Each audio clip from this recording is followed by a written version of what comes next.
Hey everybody, it's Ron from Pick Dawgz, and this is Ron's Rundown. We're going to go over the MLB game schedule for Wednesday, April 2nd, 2025. Now, if you like this video, make sure to hit that thumbs up button and subscribe. Put your baseball picks in the comment section below. And if you're looking for my best bets, the games I love the most in baseball and other sports, you can find those at the premium picks tab at pickdawgz.com. There's also a link in the description. Alrighty, here we go. Here are the games for Wednesday, Major League Baseball. First up, afternoon baseball between the Rangers and the Reds. Jack Leiter and Hunter Green are your starters. A lot of afternoon baseball on Wednesday. Love to see it. Most of the games on Wednesday are going to be played in the afternoon. In this one, I mentioned on opening day, Hunter Green, I expect some regression for him this season after a strong campaign in 2024. He did pitch well, though, in his opening day start. 5 innings, just 2 runs, 8 strikeouts. But towards the end of that outing, you could tell his control was off a little bit. Giants were starting to put together some much better at-bats. And that was when Heliot Ramos hit that home run in a very long at bat that he was able to win, and the Giants were able to win that game in the end, 6-4. I think against a tough Rangers lineup, I'm not in love with this matchup for Hunter Green at Great American. I think the Rangers can get to him for a few. Now, Jack Leiter is a young pitcher, not a lot of experience in National League ballparks in general, but he did pitch really well in his first start of the season. 5 innings, 1 run. He had 4 strikeouts. His control was the big problem last year at the major league level. He walked a ton of batters. He only had 1 walk given up in those 5 innings against the Red Sox in that season debut. I think he has a solid campaign in 25. I think the bats are going to back him up. I think the Rangers have the bullpen advantage. So I'm going to go with the Rangers in this game on the money line. Next up, we have the Pittsburgh Pirates taking on the Tampa Bay Rays. Paul Skeens and Ryan Pepiot are your starters. Now, I do think Skeens is the better starting pitcher here, but not by as wide a margin as we're used to seeing when Skeens takes the bump, because Ryan Pepiot, he was excellent in his season debut. I think he's going to have a strong 25 campaign. And for me, the difference maker is I trust the Rays lineup a lot more right now. And even though I mentioned I don't think the Rays bullpen is as strong on paper this year as it was going into last year, I think it'll be good enough. The Pirates have had some issues with their bullpen to start the year. We saw them, 3 walk-off losses to the Marlins in the first series. So even with Skeens in the mound, I think this is going to be probably a close game early on, low-scoring game, but I think the Rays get there by the end. I'm going to go with the Tampa Bay Rays and lean towards the under in this one. Next up, we have the Kansas City Royals taking on the Milwaukee Brewers. Cole Ragans and Freddie Peralta are your starters. Cole Ragans had a couple of nice seasons in Kansas City with the Royals, but I'm actually going to make the prediction that Chris Bubic, his teammate and lefty in the rotation, has a better season, has a better ERA than Ragans by the end of the year. I do worry a little bit about Ragans right now. I also love what I'm seeing from Bubic both in spring and his season debut. But Ragans in that first game of the season, strikeout numbers were not there. He only had 3 Ks in 5 innings. I know the Guardians do a great job at limiting strikeouts, but that's still a concern for me for a strikeout-dependent starter. Giving up 3 runs, a couple of walks to go with it, 5 base hits. I think the Brewers can get to Ragans for a few runs. And while Milwaukee's had big-time problems with their pitching staff this year, Freddie Peralta hasn't been one of those guys. He pitched really well in his season debut on opening day against the Yankees, who we know are off to an amazing start to the season offensively. 5 innings, 2 runs. It was 2 home runs, and the Yankees have hit a ton of home runs right now, but 8 strikeouts to go with it. He was good enough in that game, but the Brewers didn't back him up offensively. I think this time around they do, and I think the Brewers win this game. So give me Milwaukee on the money line. Next up, we have the Los Angeles Angels taking on the St. Louis Cardinals. Yusei Kikuchi and Sonny Gray are your starters. I think at this price, it's worth a shot taking the Angels in this one. I think that Kikuchi, he pitched pretty well in his season debut. A quality start, 6 innings, 3 runs, 5 strikeouts, no walks. He's a veteran. I think can go out and give him 5-6 decent innings. Hand it over to an Angels bullpen that may not be the best, but for me, outside of Ryan Helsley, I don't think the Cardinals bullpen's that much better. And we know Sonny Gray got crushed in spring training. Yes, he was much better in his season debut against Minnesota, but that's a Minnesota Twins lineup that you could argue the worst offense in baseball right now to start the year. So I'm going to go with the Angels in this one at a great price on the money line. Next up, the Minnesota Twins taking on the Chicago White Sox. We're going to see Pablo Lopez and Sean Burke on the mound. I do think the Twins find a way to win this game, but I can't back them in this spot. I got to go with the under. I just don't trust that Twins lineup right now. And right now, it has been quite unlucky. Their BABIP is one of the lowest in the league. Their strikeout rate's actually not too bad against righties. So I do think the Twins eventually figure it out. But right now, their offense is struggling. I think, Sean Burke pitched well in his season debut. I think Lopez bounces back. I think we go under the total here in a pretty boring, low-scoring game. So give me the under. Next up, we have the Chicago Cubs taking on the Athletics. We're going to see Jeffrey Springs and Jamison Tyone. They never want to overreact to one specific game, one specific start for any team, any starting pitcher. Springs was outstanding in his first game. Tyone really struggled. I don't think this is going to always be the case for both starters going forward. I think Tyone will be able to bounce back. Springs is not going to be as dominant as he was, but for me, I still have to go with the Athletics in this game. After that outing from Springs, 6 innings, 9 strikeouts, no runs. It was against one of the weakest lineups in baseball and a team that strikes out quite a bit in the Seattle Mariners, but I still think that Springs is going to be good enough here. I think the bats can back him up enough as well. Jamison Tyone in that first game, the big concern for me, only 1 strikeout in 4 1/3 innings. He was giving up a lot of sharp contact, a lot of base runners, 2 home runs to go with it with 6 earned runs. I think the A's can get to him for a few. Maybe take the Athletics in the first 5 if you don't want to sweat the bullpen, but I think the A's get the win in the full game as well. In our next game, we have the San Francisco Giants taking on the Houston Astros. We're going to see Framber Valdez and Landon Roop on the mound. Roop is making his season debut. Framber, of course, pitching in his second game of the year. Framber was outstanding in that first game against the Mets. A tough lineup, 7 innings on opening day. You don't really see it too often, but that's how efficient Framber's been over the years. I mean, he's a guy that doesn't really use a lot of pitches, doesn't really strike out a lot of guys to begin with. He's more of a pitch-to-contact guy, but his control is so strong, and he's so efficient on the mound. He's able to go 6, 7+ innings when he's on, and he looked like vintage Framber in that game. I think he pitches well in this one against the Giants team. It's a tough lineup against lefties right now, but I also think that Landon Roop's going to pitch well in this game, making his season debut. He was earning a ton of strikeouts in spring training. He's got great strikeout stuff.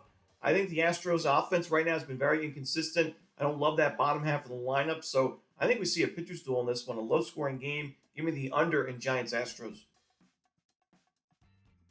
Next up, the Cleveland Guardians taking on the San Diego Padres. We're going to see Ben Lively and Dylan Cease on the mound.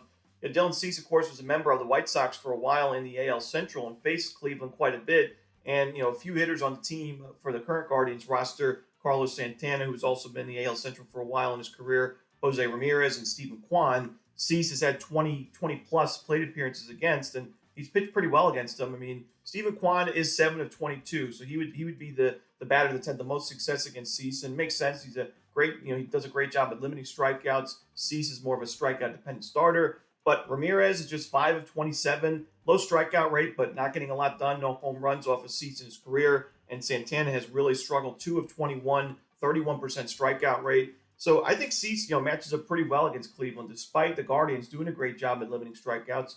And, Ben Lively's a starter that usually gives up a home run per game, home run plus in his outings. And Xander Bogaerts has made some pretty good contact against Lively in his career. Limited work, but I think that maybe Bogaerts worth a look for a home run prop in this game. I think the Padres are the play here on the run line as well.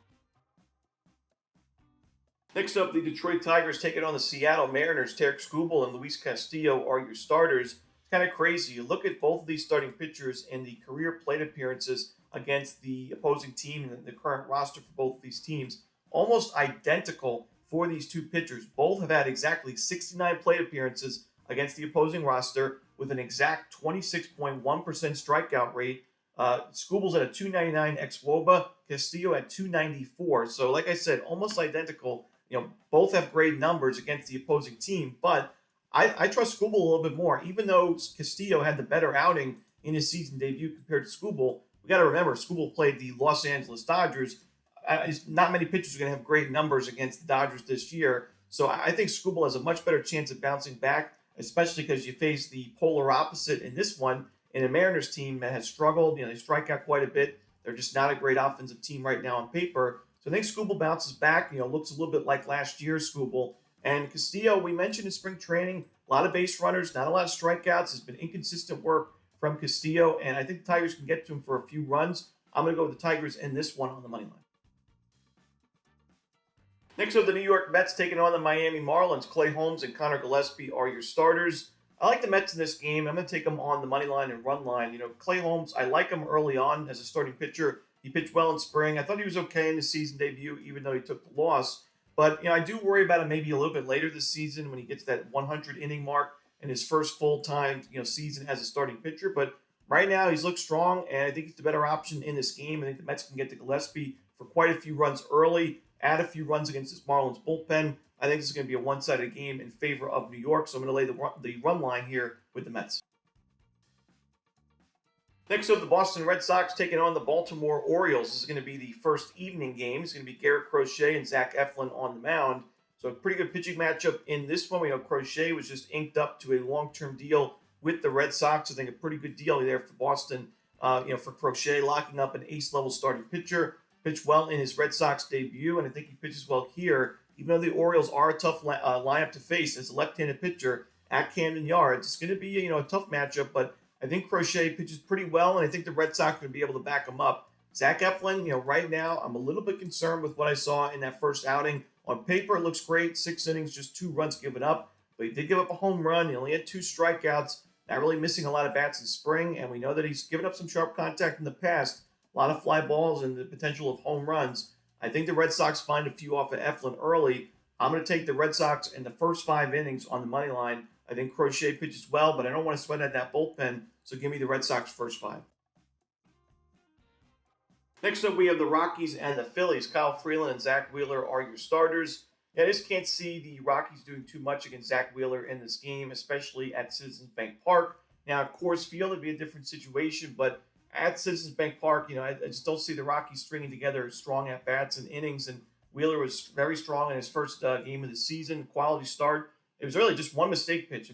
Keiver Ruiz had an unbelievable at-bat against Wheeler. I think it was like a 13 or 14 pitch home run where he was just fighting off pitches, foul ball. He doesn't strike out a lot, so he was doing a great job of working the count, and he was able to win the battle in the end with the home run. But that was the only mistake for Wheeler. He had 8 strikeouts. The Phillies won that game. I think he pitches really well in this one. But Kyle Freeland also, we mentioned in spring training, earned a ton of strikeouts in his first game of the regular season. Same thing, 6 innings, 7 strikeouts, no runs, no walks. He was excellent. I think he does enough to keep this game under the total. I think the Phillies win, but at this kind of price, there's just no wiggle room. So I'm going to go with the under in Phillies-Rockies. Next up, we have the New York Yankees and the Arizona Diamondbacks, 7:05 Eastern on Prime Video. Zach Gallen and Carlos Rodon are the starters. Now, we took the under in the previous game. I like the over in this game. Sneak peek spoiler for the next game. I like the over as well in Braves-Dodgers. But in this one, I didn't like what I saw from Gallen with his control in that season debut against the Cubs, and he had 4 walks in that one. Now you're facing the Yankees in the Bronx. It's just a tough spot to be in for a pitcher that's looking to bounce back. I know Gallen could be an ace-level starter when he's on, but right now I just don't really love him in this spot. And same thing goes for Carlos Rodon. Even though he pitched really well in that first game against the Brewers, you're facing a Diamondbacks team that's faced a lot of left-handed pitching this year. They've done a great job at limiting strikeouts, earning walks, getting on base. Their BABIP is super low right now, so I do expect positive regression going forward for Arizona against lefties. I think Rodon struggles a bit in this game. I think we go over the total at Yankee Stadium. Next up, we have the Atlanta Braves and the Los Angeles Dodgers, the final game for the Wednesday card in Major League Baseball. Now, we mentioned that we do look to fade Blake Snell early in the season, usually the first 5 starts or so before he finds his footing. And you may say, he pitched pretty well in that first game. The Dodgers won that one, but they did fail to cover the run line, and he wasn't the sharpest in that game, actually. 5 innings, 5 hits, 2 runs. He had 4 walks given up, no home runs, which is a good sign, but just 2 strikeouts for a strikeout-dependent starter that usually misses a ton of bats. Only 2 Ks with 4 walks to go with it is not necessarily the sharpest that we've seen from Blake Snell. So while the Braves have struggled offensively, I still think they can find a few runs on Snell and get that pitch count up early on. I also do not love Bryce Elder on the other side, especially in Dodger Stadium against these Dodgers. I think the Dodgers can get to him early and often. They've faced him quite a bit, at a decent sample size in his young career in the major league level, and they're not pretty numbers. 566 expected slugging percentage, low strikeout rate, super high walk rate. I just can't trust them in this game. So I'm going to go with the Dodgers and Braves over the total in this one.